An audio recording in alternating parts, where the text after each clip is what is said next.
Hello, everyone, and welcome to today's webinar, How to Get More from Your FCA Data. I'm Jennifer Getz, the Editorial Director of Facility Executive Magazine, and this webinar is presented by AkitaBox and McKinstry. Now I'll introduce your speakers. Josh Lowe is co-founder and chief solutions engineer for AkitaBox. With more than 15 years of experience in the facility management industry, he is passionate about helping AEC firms, building owners, and facility management professionals make data-driven decisions that impact operational efficiency and success. Casey Morris is the National Facility Assessment Leader for McKinstry. He is an industry pioneer in the development of structured facility assessment methodologies for all types of building portfolios. Casey's career focus has centered on solving facility issues for clients, resulting in more optimal management of assets, as well as improved stewardship of facilities and resources. His experience spans close to 100 assessment projects, totaling nearly 1 billion square feet. Gentlemen, thank you for being here with us today. Thank you. Thank you. And thanks for everybody for giving us your time today to tune in and learn about something that, both Casey and I are pretty passionate about. We've got to know each other fairly well here over the past several years, and really, interested to dig into this and have a conversation. We're going to cover a few things. We're going to talk about, the background. When we say the background, it's, our background and why are we here talking to you. We're going to talk about the current state and then talk about an improved state of FCA as we move forward here, and we'll definitely leave some time at the end to answer some questions. And before we get going here, and I forget, we're going to start out with a couple of poll questions to get us started, to get everybody engaged and see where we're at. Okay, so when was your last FCA conducted? Select one of the following: within the last year, 1 to 3 years ago, 3 to 5 years ago, more than 5 years ago, or you've never done an FCA. You have about 20 seconds to respond.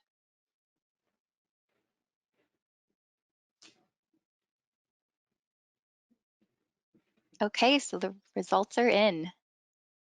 Interesting. Okay, for our second poll question, what is the frequency of conducting an FCA at your organization?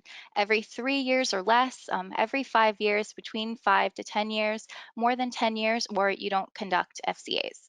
Okay, so the results are in. The majority said every 3 years or less. 33% was the majority, closely followed by every 5 years. Awesome.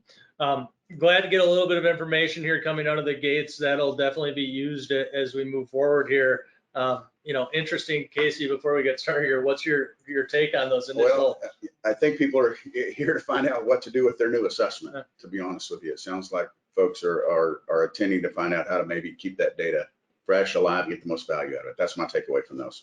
Awesome. Well, as we go forward, we'll keep that in mind. Starting out with the background and really talking about traditional FCAs and what they're there to provide.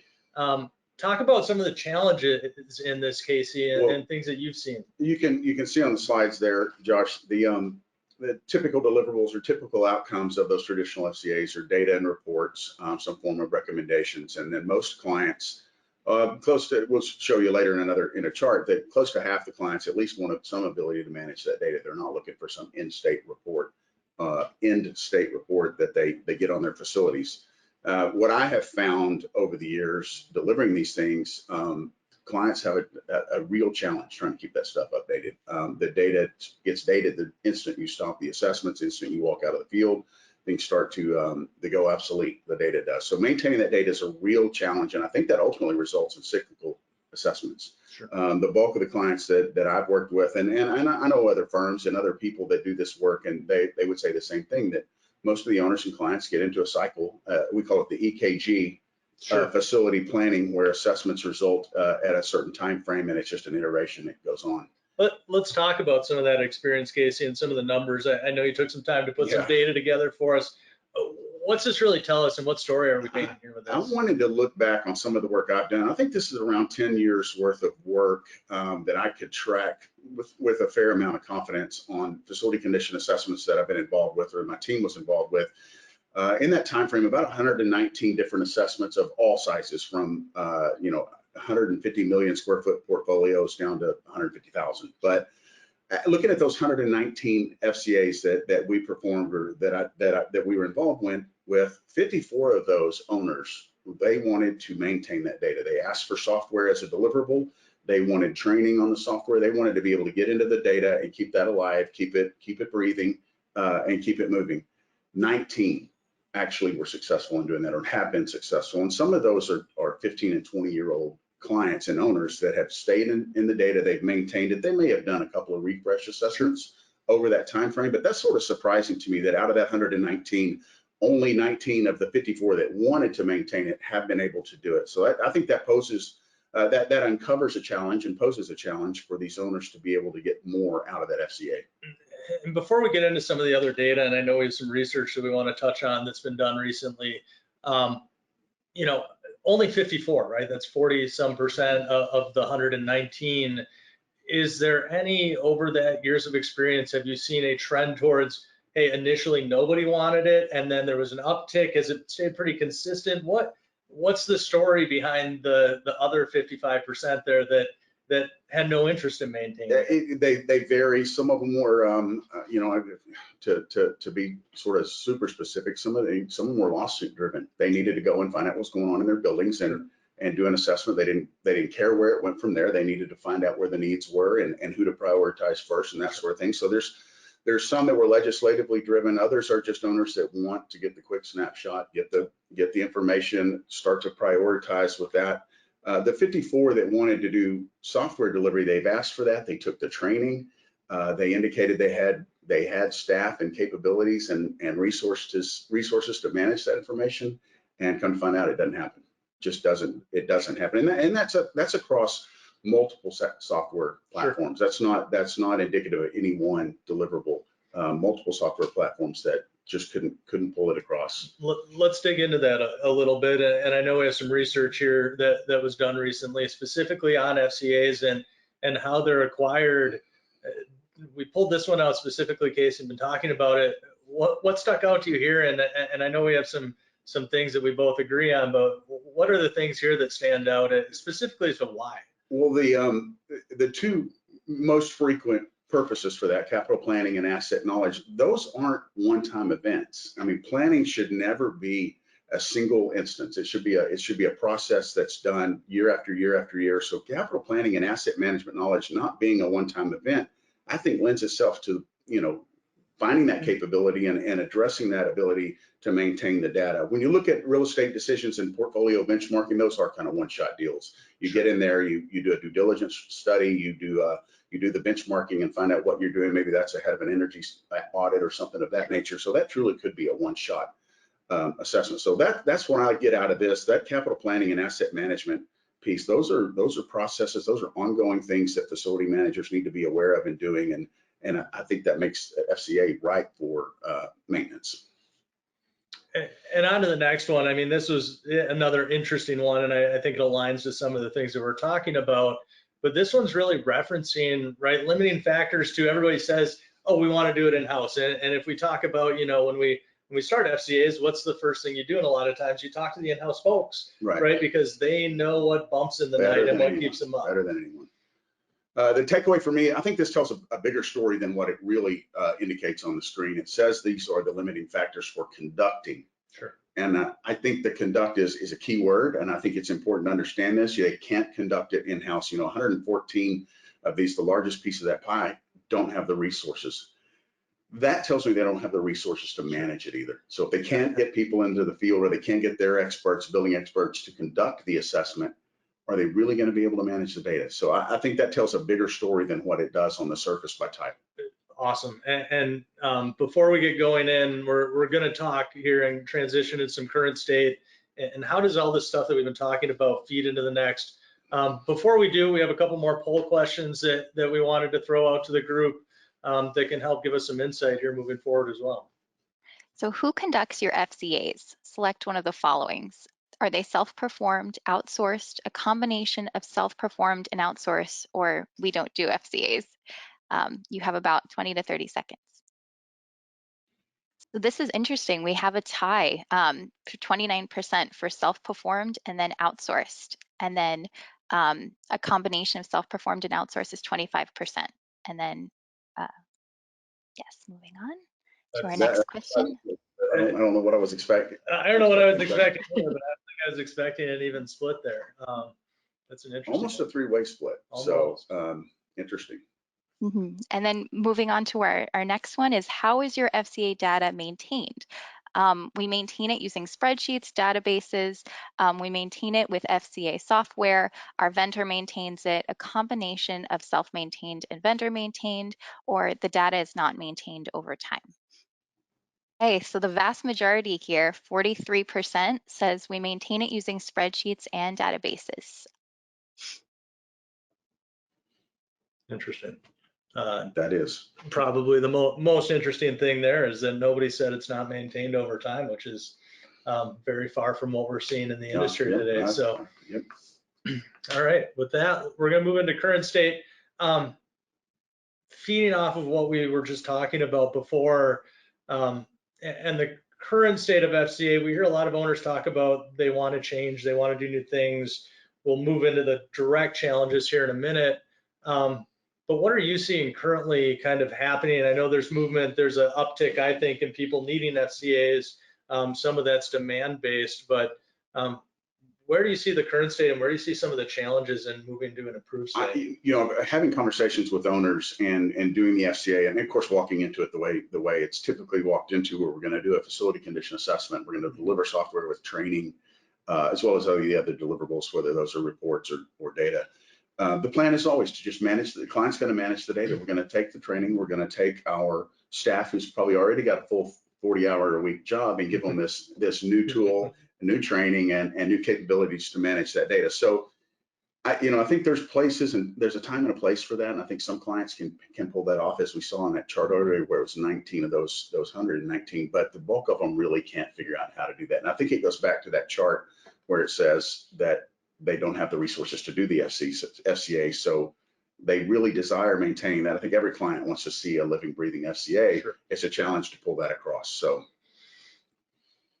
So current challenges, right? I mean, one of the things that I hear all the time, and we'll talk about the cyclical nature of this, but you get a static report and it sits in a binder, and at some point it becomes less useful than it is useful, and that's when they pull the trigger to do a new one.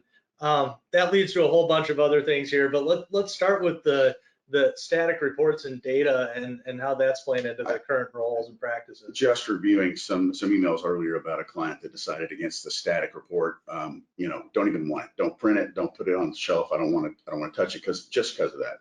It's gonna go static quickly. It's gonna go obsolete. So they want to take the data, as we saw in the poll there. A lot of folks are doing that in Excel. There's software packages, of course, that will do it as well. So again, as the data starts to age immediately, I think the wheels start to come off on what to do with that information and how to manage that. FCAs need to be transparent. They need to be defensible and actionable. They have all these adjectives associated with them to make them, maintain their value, and that starts to diminish quickly as organizations struggle to get on top of that. So that static report remains valuable for 6 months, a year. I've gone back to visit a client and they're still carrying it around while the database is sitting over there not being touched and no one's maintaining it. So limited resources, limited time. I've had clients that had plans to hire people to do that particular job and just could not make it happen. So I think there's an opportunity here, a little education to start getting more out of that data, get some longevity out of it. Talk about manual and inefficient. I mean, you've been doing this for a long time. Data has been collected in a variety of different ways over the years, including worksheets that were sheets of paper on a clipboard. Tell me a little bit about the manual and inefficient nature of data collection. And everything is prone to that. Without good tools, regardless if it's paper or electronic, if it's not a good tool, it's not going to be something that's efficient. So I've delivered them with paper successfully. As you mentioned, the real issue is you can't take the paper back into the field and update data, right? So handheld technology is certainly the way to go with that. We all know that.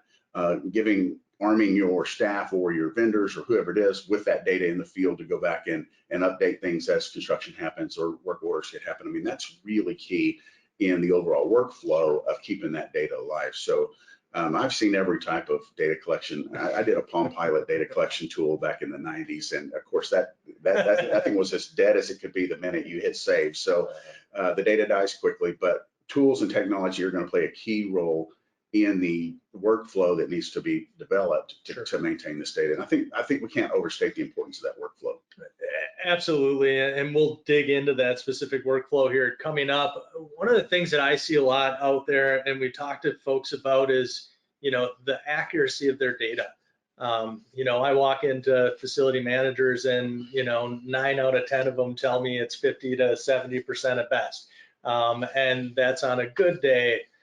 How does that? I mean, we talk about the fact that one of the main reasons that people are doing an FCA is for that asset knowledge, yet they still don't seem to have it, even though it's incorporated into everything they do. Where do you think some of that struggle's coming from within the industry on that side of the fence? We read that report yesterday or the day before of that research, and there's no standardization, or the standardization in the FCA industry or the FCA business line, whatever you want to call it, service offering. It just doesn't exist. So different vendors are doing it a different way. Data is being collected, structured, delivered in multiple levels of detail, multiple organization structures. And I think that's where you start to see this thing come apart, as you get into this cyclical thing where you're hiring different vendors from every period, whatever, 3 years, 5 years, whatever it was in our questions. As you hire different vendors, you're getting different results. Impossible to maintain, impossible to get traction. That standardization piece, I think, is something that folks like you and I need to think about, as mentioned in that study, on how to start to build some of that into this and help clients understand, regardless of who they hire to do the work, that standardization is going to be the key, another key in that workflow. Yeah, and I mean, we talk about the stories from, the lack of standardization, and, we've talked about time over time, you hear the story of the owner that had an FCA done by ABC firm, and it's 5 years later and ABC firm's not around, or they don't have the relationship, so they go to XYZ firm, they come out and they do it, and they go, well, what the heck happened? Yeah. All these buildings are better or worse off than they were. We haven't spent a dime on them. Backwards comparison of FCA is the death of the FCA. Yeah. So. Interesting. We'll talk about multiple siloed data sources and spreadsheets here moving through. I want to get into some of these graphics and talk about the life cycle of the data. I mean, we talk about, we'll lean more into the sustainability of the data later on, but this is what we're seeing in the industry today. This is so typical, and this is really simplified. It's not a simple 3-step process, but this is the circle, right? Yes. This is the circle of life for a facility condition assessment. Collect the data, do the expert analysis, do the prioritization, the cost estimating, another key piece of the workflow here that we're talking about. Results in the report and the data that often become static, and then many owners, the bulk of the owners from my research, go out and do it all over again. And as you mentioned, it may be a different vendor, it's going to be a different data set. Things are going to look very different every 3, 5, 7 years, whatever you're conducting that, whatever the owner is doing to conduct those assessments. So the cycle is very similar. I've seen it time and time again over 25 years of doing this, where clients get into this. Again, we could probably make that the EKG, where we've got a blip every 5 years of activity. But the one thing on this that I want to point out is that cost estimating piece is very key to keeping data alive. It's probably the one thing that starts to erode the quickest. Sure. It's current when you do the FCA. 6 months later, we know that in this market with supply chain issues and everything else that's going on, that cost estimating starts to die quickly. So having a tool, having technology, having the ability to update that automatically, or have a vendor on board that's got the cost estimating experience to weigh in for what the local market's doing, that's really key. Really, another key piece of the workflow is keeping that cost estimating alive. So very typical flow, very typical cyclical thing. I'd like to break it, and I'm talking to my clients and my owners. So let's not get into a deal where we're going to talk about this in another 5 years and we're going to go out and try to do another FCA. I want to break this cycle and get something more even. Yeah, and speaking of breaking the cycle, I mean, this is something that we played around with and we keep having the conversation around. And I want to focus, and then I'll let you talk and explain some of the things, especially when we get into savings. But the way that we've always kind of discussed this is the terms of the value of the data. Sure. And the data is most valuable day one, and it is diminishing and eroding instantly after that. And in some cases, it's already diminished by the time you get the report, right? And so even the report in that value is lagging. And so we talk about that value and you know, the value of a continuous versus a cyclical. Explain to us a little bit about what we came up with here in this strategy we were talking about. This is real numbers here for a client, past client of mine that has done 3 assessments over 15 years. They spent around $1 million, $1.2 million, I think was one of the last numbers I saw, 12 million square feet. They've had 3 different vendors do the work. So every 5 years they start over. They spend roughly $1 million. So before they did the last one, I went into this client and said, look, let me get in there and let me refresh the data. We had done the last assessment I had, and I said, we can refresh that data. You can spend a fifth of that cost of putting boots on the ground. You can spend a fifth of that and bring this data back to life. Now they were in the cycle. They're stuck in the circle. They couldn't get out of it. So. Sure. Over a 15-year time period, it's real money. I mean, 4.275 million is the rough number that we came up with here. And that's including a $45,000, this is the real kicker here, including a $45,000 a year software maintenance, license, things you have to pay to keep the software turned on for you. They're paying that and doing nothing with it. So it's real money. It factors into the equation, and it's, over $4 million over 15 years to do that work.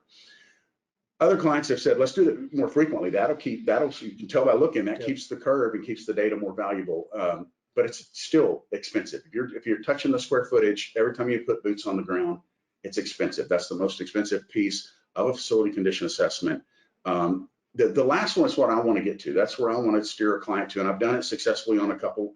Let's maintain the data. I mean, these are the same numbers, and we ran out an annual cost to include the software cost plus consulting cost for experts from your vendor to sit down with you quarterly and work through the work you've done, identify the new things that need to go in, make sure the work orders are making it, through the system and updating your FCA and that sort of thing. So I think just looking at these numbers, it's pretty simple to see there's great savings to be had through this maintained thing over cyclical assessments. I mean, it's really hard to argue. Yeah, and I from looking at this as well, I continue to think, and from, coming from more the software side versus the services side, that data value, look, you talked about the estimating and the life cycle analysis and how that stuff goes stale so fast. I would argue that if you maintain it and it's your real data, you're no longer using industry standard. Yeah. You now, if you're a large enough organization, you have your own standard. That's right. I know exactly what that pump cost me 3 weeks ago in that other building, and I can have that update my cost. I know exactly what a pump in my neighborhood in the Pacific Northwest, how long a pump lasts here because of our weather conditions. And now I would even argue that if you're maintaining it in a software system that's interconnected, you can actually grow the value of that data over time, as opposed to having it diminish every time that you get a new data set. Yeah, I think that's very true. There's so many factors that play into the cyclical nature of this thing. I was talking earlier to one of your colleagues here and said a lot of this is staff turnover. Absolutely. every couple of years, somebody leaves the department, and the software, the database, the tools, they rot and die. So I think if you could get into that maintenance thing and have the right people supporting you, including your own staff and consultants, the vendors. We'll dig into that here shortly. There. Wanted to drop this one. This is a big, busy slide with a whole bunch of stuff, but in some ways, this really represents the struggle that all organizations are dealing with. They have work order systems. They have, BIM, models that are coming in. They have CAD files. They have PDFs. They're talking about all their O&M manuals. They have their FCA reports, which typically live in budgeting. Right. And that's why it becomes cyclical, because it's just a cyclical budgeting issue, but it's not really then an integrated planning issue. And so, you and I have talked about the fact that these FCA, the capital plans, should really get pulled out of budgeting and maybe be an interconnecting piece between some of these disparate data sources. When you start to think about it that way, exactly what you said, when you start to think about moving that FCA exercise from a budgeting exercise into an operations model, that's when you'll be able to accept the fact that maintaining it, I mean, you'll figure out a way to maintain this. Right. What do we have to do to improve operations, to drive costs out of the organization? I think a key piece of that is moving that FCA, not necessarily moving it, but bridging it over to the operations side of the organization. And this is a good segue, to where we're going next, which is really talking about the improved state of FCA. I mean, we've done a lot. We've kind of wallowed in the pain of how we've done things in the past and where owners are left. But what do we do now, right? And so, we've talked about capital. We've talked about work orders. You just talked about operational tool. Right. Let's dig into that a little more. I mean, what's the value of connecting your FCA to your capital plan to your actual work plan? Right. And then there has to be, a feedback loop, because if there's not a feedback loop to that, you're losing a lot of that value of that maintenance and the rhythm of the maintenance. That's all part of that workflow that I was talking about earlier. In that workflow, the FCA has to feed work orders. Sure. And the work orders need to update, there's some mechanism for the work order status to update your facility condition assessment. It also needs to drive your capital plan so that larger scale projects, major maintenance and renovations and those things are fed or scoped from that. You spent money on that FCA, use it to scope your projects, right? Yep. So that's all part of that workflow where you start to look at a facility condition assessment as an operations tool. You have to establish that. I don't think it matters whether you're doing this internally or you're using a vendor or some combination of the both to maintain the data. You've got to deliberately build a work plan that you stick to and don't stray from in order to keep this. It's a delicate balance. It's not easy to do, but you've got to develop a work plan that suits your organization, suits the workflow as it goes through your systems, through your tools and technology, and through your people, whether that's a consultant or staff, in order to get that long-term value out of that FCA data. So, one thing that we didn't drive home as a part of this, and we'll move into some of how do we look at those challenges from earlier and turn them into opportunities.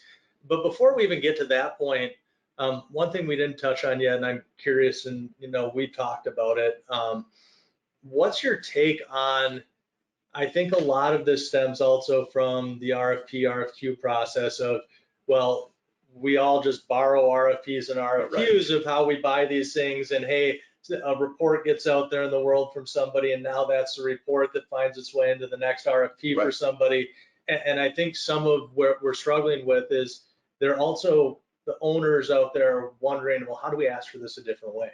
How do we get there? And before we get into the opportunities, I'd just like to get a little bit of that conversation going on. How do they ask for it? I think that stems back to the standardization, and that's going to take a lot because there's so many vendors, there's so many organizations that do their own FCAs internally. There's so many ways to slice this apple, and I'm asked frequently, how do my facilities compare to facilities on the other side of the country? Well, different vendors did the assessment, different time frame, different people walking the buildings, different contractors or consultants. It's difficult to compare across those facilities. So barring those RFPs, you get the answer that the consultant brings to you, not the answer that you want typically. I've seen a lot of that. So that standardization, I think you've got to define the workflow or work with your vendor or your staff internally. Before you start the FCA, you need to develop that workflow of what's going to look like after the FCA. I think that's one way to start to bring some of that consistency into the process. Now let's dig into the meat, right? Let's spend a little bit of time here. We talk about it as maintenance of an FCA, but really when you and I talk about it, you talk about it as sustainability of an FCA or sustainable data. I think that's an interesting way of thinking about it, right? It's a better buzzword right now. Sustainable FCA where the data is meaningful 7 years from the time it's collected.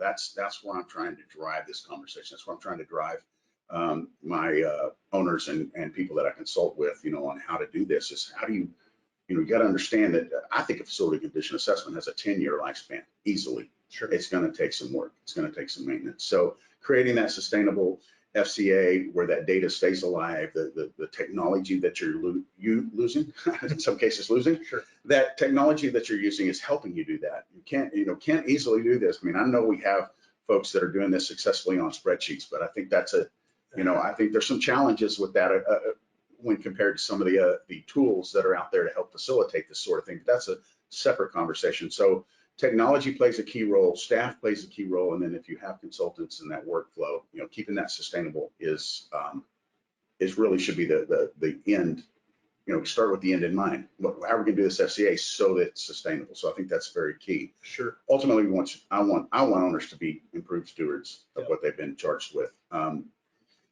One example I had, it actually goes back to that 12 million square foot one that I did. As I'm trying to stress to them that we can breathe life back into the data, somebody piped in and said, our stakeholders need to know that we went back into the buildings. Now, I get that, I understand that, but I do think stakeholders can also be counted on to see the improved stewardship of those resources. They're not spending 1.2 million, they're spending $100,000 a year to keep this data alive, and it's reliable, transparent, and everything else. So that improved stewardship, I think, goes a long way, and it impacts stakeholders. So, we talk about stewardship of resources, we talk about stewardship of their data. They're not doing it today. They're not doing it today because they don't have the right tools in some cases. I see things here like spreadsheets and access database. Look, let's talk about a little bit of how modern tools can help that stewardship. And you and I both know that, when we go collect data on sites together, it's mapped, it's on a floor plan, it's moving them towards the digital twin world. When we talk about defensibility, can you walk up to that and scan a QR code and get its up-to-date information? Because when we talk about stewardship and how do I work this into my process, right? I have the boots on the ground. They're doing work orders, they're doing PMs, they're touching these pieces of equipment in some case at a minimum once a year, and sometimes multiple times a year. And so how do the tools help integrate that into the process, right? The pricey, the labor, the expense of collecting data is really what's the biggest burden in this assessment process. Let's call it facility condition assessment, let's call it maintenance assessment, you name it. But when someone is standing in front of that equipment and they're capable of collecting data right then and there, regardless if they're the consultant at the start of the FCA, or they're 5 years downstream and they're your staff that's gone there to change a filter, arming those guys with technology, that's a big deal, and that makes a big difference. It's not a utopian state to get to that point. I think organizations can get to where technology really is a tool that they can employ and empower their people to go out. Take a look at that air handler, take a look at that rooftop unit. They're there to perform PMs on it. They identify something new. They're able to update your data, again, make it sustainable, keep it alive. So one step further, and I'm going to hang here one more minute, because I think this is interesting too, because McKinstry isn't just a FCA provider, they're a builder, right? They're a designer, they do everything from the ground up. And so, when we talk about improved stewardship, one thing that I at least want to not miss as a part of this conversation today is that, why hasn't it ever started with construction, Casey? Why haven't you ever been able to walk onto a site and said, here's the as-built, here's where everything's located, we do that. Here's the data? Why doesn't it start at that stage? What's even crazier about not maintaining data is we start at that first day the building's been born. We have everything we need. You don't even have to walk the building, right? You don't have to do the more expensive piece. Sit down with as-built and build a database, or pull the BIM data out and populate a database. And I've done that. I've done that for those 119 clients that have a building less than 5 years old, a couple years old. We sit down with drawings, we'll send people to the field to necessarily look at. We might do a quick walk through the building to make sure that the state of the building is what we see in the drawings, but you're absolutely right. There's data at the start of this building's lifespan that can be moved into software, moved into a tool, moved into an FCA if you need to start that process. Keep it alive, wake up 10 years from now and know that whatever's required is outlined in your data. You can get to work maintaining that building. Absolutely. And maybe things aren't as bad in 10 years if they knew it was in front of them day one, right? Start with the end in mind. Actionable, defensible, and accurate data. That's something that you and I talk about a lot, and the problems around that. I always argue, it's a tool issue. It's how do you defend something when it's in a spreadsheet and you really don't know where it is? And then some of that speaks to the level of detail that's collected. So, we're not here today to advise people on how to conduct an assessment or how to build it or design it, but that actionable and defensible and accurate piece of that boils down to how much granularity you have in your data, so that if you really go down to the microscopic level in the data, a little tougher to manage that way, but you get more defensibility, more transparency. It's an easier sale, for lack of a better word, to your stakeholders. So all of that's a key piece of the workflow, key piece of the design of the assessment, key piece of keeping that data alive and keeping that ability to sustain it. You know, the integrated technology piece, we've been lacing that in a little bit into process. We talked about, you know, and I agree, it's the right person at the right time in the right place to be inserting the data. And I think a lot of times the right person who is in the right place at the right time doesn't have a way to interact and pass that data back. You know, and I think that's a little bit, you know, we talk about, you know, we got that answer up here about, you know, combination of self-performed and outsourced. You know, in my mind, that's the right mix potentially. Is you have a tool in the hands of your folks out in the field every day who are doing the work. They know it bumps. If they see it at bumps, they can update the condition, say this is now a higher priority, and then, you know, the sub-consultants can come in and help the owner who doesn't have all the time in the world to analyze those new incoming changes to help them guide new insights and make those decisions so that it's not making decisions, you know, based upon 5-year-old data. Obsolete data. We talk about, you know, especially in today's day and age, you know, we talk about supply chain issues. I mean, chillers right now are out almost 2 years in some cases, and people are saying we can get 1 more year out of it. Well, great, you need to order it today, and you still might not have it in 1 more year when you need the emergency fix. And so, you know, those are things I think everybody needs to start getting ahead of. Data interoperability and source of truth.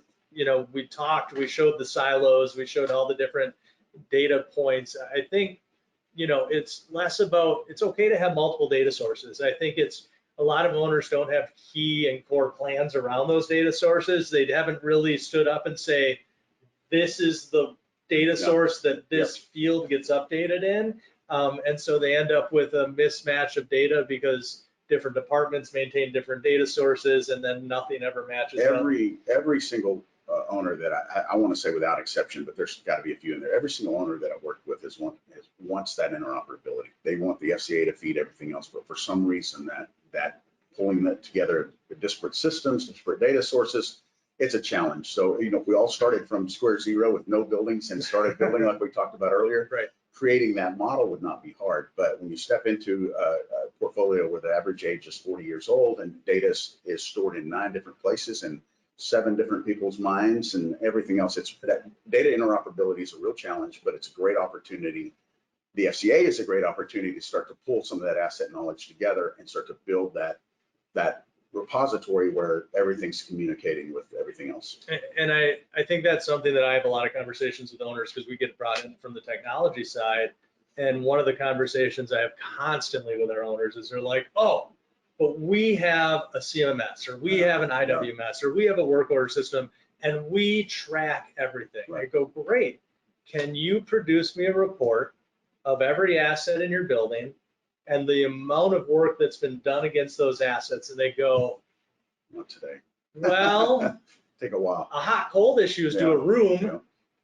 Can we reference the, you know, and so they're not using the tools they even have today in a way that are transmissible to the other insights that we want to get. And so, you know, that's another thing that I don't want to miss as a part of the key part of this conversation. Opportunities is there's a lot of opportunity out there to improve, but there's also a lot of hard foundational change that needs to happen. And it can happen, absolutely, but it's foundational and it's drastic. And the thing that I always get stuck on is I think people think it's so hard.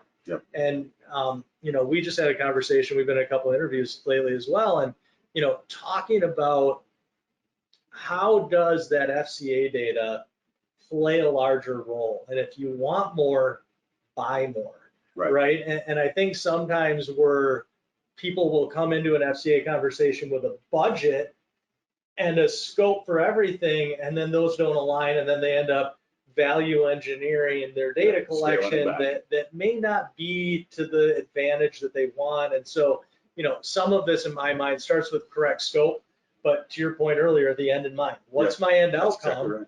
Then let's build the scope to that end outcome, and then let's go execute on that, right? And so, you know, anything else here, Casey? You know, we're moving up towards the end here. I want to make sure that, you know, anything else that we completely I think we've done a fair job. You and I have been hashing this out for several days now, but that, it just goes back to those resources. And I think that research that we showed earlier, where they can't do the FCA internally because of a lack of resources, really reflects the fact that they can't maintain the data. So I think there's the opportunity, I think right now, is to get the help of the consultant that you hire to do the FCA, to help you design that workflow that's going to be maintainable, sustainable through the life of that assessment and beyond. So that's sort of the key takeaway for me here, is that there are other resources to help you maintain this, and clients are starting to feel, owners are starting to feel the value in keeping those consultants on board to help maintain that information. Where were we on the maintenance on that? Vendor maintains it 15%. So really like to see that number climb along with the fourth one, which is 20%. Yep. Get in there where it's a combination of the vendor and the owner maintaining that information. Yeah, and I mean, it's always interesting looking at the numbers too. I'd also like to know, out of those who are maintaining it using spreadsheets and databases, how successful do they feel they're really being in that maintenance, and how difficult is it to maintain that data? Exactly. Because there's limited resources. I've got clients that have done it for 15 or 20 years. Yep. They've done minimal reassessments. They just keep the data alive, and there are some good case studies out there. Good. With that, wanted to move on and leave enough time here for some Q&A. And so with that, I don't know if we have any questions already. Yes, so thank you both for this presentation, and thank you to our attendees for sending in questions and participating in our poll questions. Yes, so we'll now move into our Q&A portion to address the questions that you've sent in, and please continue to submit any questions you may have. Okay, so to start, the first question is, what items do you recommend are included in an RFP for the 15-year maintained FCA? I'll kick that one to you. I think the scope needs to include what I mentioned earlier about a workflow. So to help the owner, ask the consultant that you're putting out an RFP, and be specific. If RFPs need anything these days, they need more specificity, whether it's the level of detail or anything else. But I think you need to ask for a workflow, and ask for the vendors to present and propose a workflow to keep this data alive. And I see that the owners want a tool, and they want training and that sort of thing to manage the data, and it usually stops there. I think you ask for that workflow, and take into consideration some of the things that we mentioned today. A comment. What does the workflow look like if the selected vendor does it? What does it look like if our staff does it? I really think the best model is to get both involved in that. My most recent success story involved quarterly meetings with the vendor and the staff to update those things. So I think you need to ask for that workflow, get that in your RFP, and ask them to help you figure out what that's going to look like as you maintain that data over time. Awesome. Great. What role does software play in an FCA and maintaining an FCA? You want it? I make software, so I'd rather let you answer that one. So. I've been doing this for a long time, and I've seen it, all different ways. I've done assessments on Excel. I've done assessments in several different tools. I've helped develop a couple different tools to do this, and software really brings together the ability to query, mass update, report, assign cost estimates. I think that's one of the key things that the software packages on the market today, that most of them are specific to a vendor, but good FCA software will have a cost estimating database. The typical one is RS means embedded within it, that's updatable, so that you have your assessment wrapped up by Christmas, and then a year later, January the following year, after a year's passed, you can pull in brand new cost data. I would never suggest that you pull that in and just assume it to be the truth. You need to have, again, a part of that workflow for keeping that data alive is to have that vendor or your cost estimator, if you happen to have that, take a look at those cost estimates and make sure that reality's being reflected, market reality's being reflected. So I think one of the key pieces in that software is the ability to have updatable cost estimates. That's going to be key to keeping this alive. That's going to be key to the defensibility and the ability to be actionable on the FCA. So very key that software have that piece in it. Other than that, it's really a structured way to query and report, maybe in some cases build projects, scope projects from your FCA data, assign records to a work order management, export if that's the way the thing needs to work. So that's the benefits truly of the software from my perspective. I'd throw in also, I mean, and you talked about it earlier and didn't say it now, but standardization. Yeah. It allows you to standardize across, you know, and you didn't spell air handler, you had 3 12 different ways, right? And now it doesn't Right. report out correctly. No, it's you know, standardization, normalization of the data is a big benefit there. That's huge. Perfect. So moving on, we have another question here. How often would you recommend an FCA be completed? I said it earlier. I think, and my mantra right now is that an FCA is good for 10 years, but you have to maintain that. And I would expect in that 10-year time frame, if you follow some of the, you know, get a good workflow and can maintain it, that you still are doing some spot assessments. Maybe you need to do some mechanical assessments on some high criticality buildings. Maybe you have some shelters or some data centers, whatever's in your portfolio that you really just can't go without laying eyes on. You know, we see it. If it's a best practice, then it's a best practice. I don't believe it is, but every 5 years is sort of the norm for most of the clients that I've worked with. Every 5 years, and that stems from construction programs where they do a 5-year interval. You know, you think about school districts, there's some of the larger buyers of FCAs, and they do 5-year construction programs. They pass a bond or a sales tax initiative. They work on buildings for 5 years and start over. I don't think they have to do that. I think they can maintain it and go 10. But to answer it specifically, I think 5 years is sort of the norm. I'd like to see good, smart owners get to a 10-year iteration if they're going to do that. Yep. Perfect. Another question we have here is, have you sorted the FCA to find energy saving opportunities to then package these into an energy project for the customer? That's something that when we go back to start talking about RFPs and what to ask for there, more times than not, an RFP will come out and an owner will ask for an FCA, and they'll get to the end of it and we'll get to the deliverable or the Board of Regents presentation or whatever, the C-suite presentation, and they'll ask, well, what did you do about energy? And it wasn't in the RFP, so it wasn't necessarily captured. And we were laughing about this at dinner last night.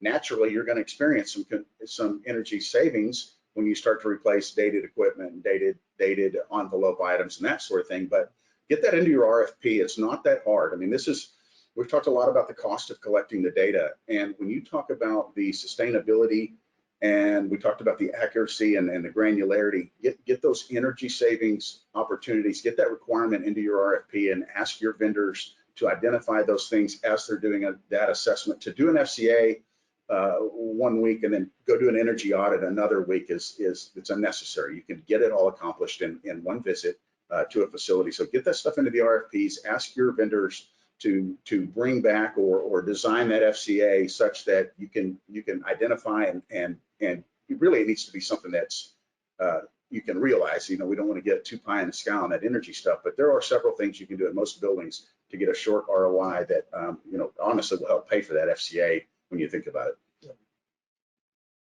Perfect. So I think we have time for just about one more question. How do I make data maintenance part of my process? You know, I think that's things that we've talked about and alluded to a little bit here, but it is just that. It's the right person at the right time entering in the data. So I think you need to decide what your organization looks like. Who do you have? I mean, some folks outsource everything. Some people have techs for HVAC that are in the field every day doing work. And so I think it's coming up with, for your organization, what's the right mix of people who are going to be interacting with their assets? And then how do you put technology in place that is there to interact with those right people at the right time when they're standing in front of the asset and already there? I mean, we talk about spot checks. We have clients who spot check their equipment every day because they're out in the building, and because they can simply scan a QR code and update its status, it just becomes part of their routine. They hear something thumping, they hear something humming, they think that something needs to be investigated further. They're updating that stuff because they have an easy way to interact with it. That's a place where I would stress that when you're looking for technology and tools, you really need to focus on UI. How does a user interface with that? And a lot of tools that we've seen out in the world The reason why they fall apart and they aren't Cumbersome. maintained is they're cumbersome and people don't like to use them. Right. And so you need to think about that. And does your staff like a product and love a product?